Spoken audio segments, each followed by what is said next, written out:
Des questions sur la conférence de Jean-Marie ou sur la genèse du spectacle, sur le corpus et la manière dont il est constitué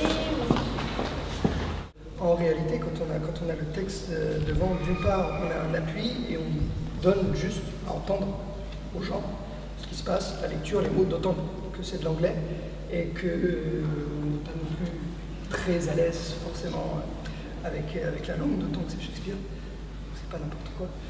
Et donc oui, en effet, c'est aussi un exercice particulier qui relate plus du fait de faire entendre les mots, faire entendre les sonorités, faire entendre la langue de l'auteur, que de montrer aussi un univers plus spécifique et avec des partis pris de mise en scène plus originaux ou spécifiques que dans une mise en scène. En fait, il y a eu un partage des fonctions.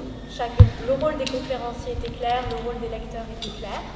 Et il faut remercier Julie Méjean, parce que c'est avec Julie Méjean qu'on a travaillé, à la fois pour la partie conférence, à la fois pour la partie lecture.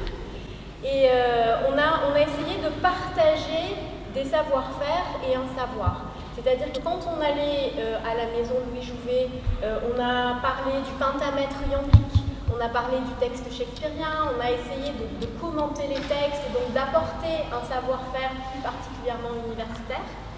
Et ensuite, les comédiens, en traversant les textes, en les mettant en corps et en voix, ont aussi aidé les étudiants et avec Julie à faire des exercices propres à l'oralité, à la rhétorique, projeter la voix, s'adresser à un public, ce qui doit faire partie aussi de la formation du chercheur, du jeune chercheur. Comment on partage, comment on transmet des connaissances et un savoir. Donc comment on acquiert les outils pour ça, une adresse orale, c'est différent d'un texte complètement écrit, comment on garde un rapport oculaire, visuel avec son public en permanence, comment on gère dans l'instant un imprévu, voilà. Je ne sais pas pourquoi je parle de ça. Et pour dire aussi juste, oui, j'interviens là, mais c'est des lectures. C'est une lecture. Donc une lecture, le texte n'est pas appris. Si on avait fait des scènes, on ne les aurait pas fait comme ça. Et là, c'est bien une lecture-conférence. D'accord ? Parce qu'il me semble qu'il y a des gens qui ont dit pourquoi est-ce que vous ne connaissiez pas. Non, c'est une blague.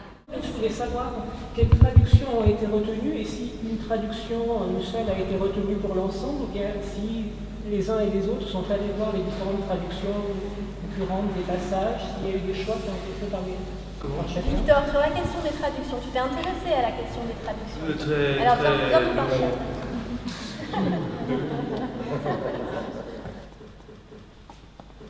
Parce que, en fait, au final, on a choisi la traduction de Jean-Michel Desprats.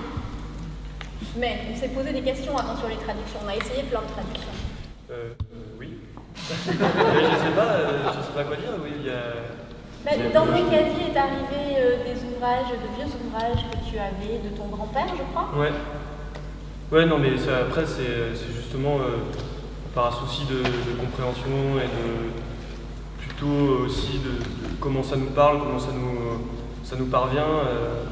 Parce que déjà, c'est une langue, je pense, en anglais qui est très difficile.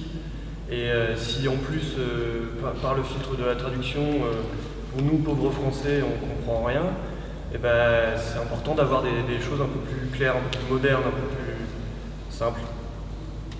On a choisi une traduction moderne, effectivement, parce qu'ils sont jeunes et qu'ils voulaient que ça leur parle directement. Des traductions modernes, il y en a une infinité. Il y a aussi Markovitch qui fait pari de tout retraduire et sous une forme versifiée, comme tu parles du pentamètre iambique.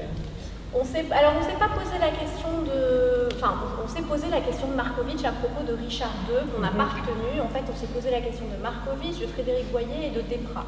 Donc, c'était essentiellement avec les élèves comédiens qu'on s'était posé cette question-là. Et finalement, on a retenu Desprats. Frédéric Boyer nous avait tenté, mais je crois que la poésie de Desprats, le texte de Boyer était plus dépouillé, même s'il est très efficace. Donc, on avait préféré Desprats.